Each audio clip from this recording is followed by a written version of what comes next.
I honestly don't know how to process what I've just read. I, 30F, married my husband, 38M, 2 years ago. We met at work, things moved kind of fast, but I was completely swept off my feet. He was charming, stable, protective. I felt safe with him, which was something I'd never really felt in previous relationships. He was married once before. I knew that. He told me his first wife, Emma, died in a car accident 6 years ago. Hit and run, he said. She was out walking their dog late at night.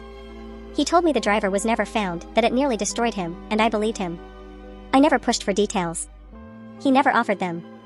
Until recently, when we were doing some cleaning and I found an old USB drive mixed in with some office stuff. I assumed it was his. He has tons of random tech junk, and I was about to wipe it so we could reuse it. But before I did, I plugged it in.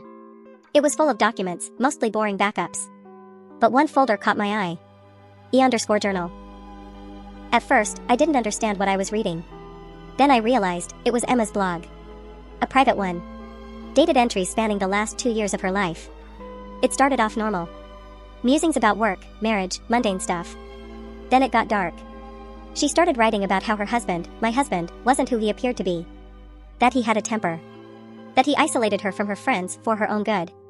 That he controlled what she wore, what she ate, even what she posted online. She said she felt like she was being watched all the time. That when she brought up leaving, he told her, if you ever try, you'll regret it. Don't make me show you how much I love you. One of her last entries was just 3 weeks before her death. I don't think this was an accident anymore. My brakes were cut last week. I tried to get someone to believe me, but no one will.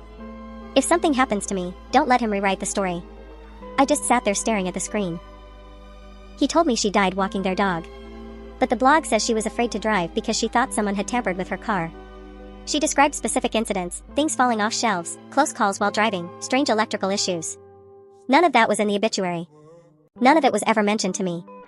And now I'm realizing, I don't even know if she really died in a hit and run.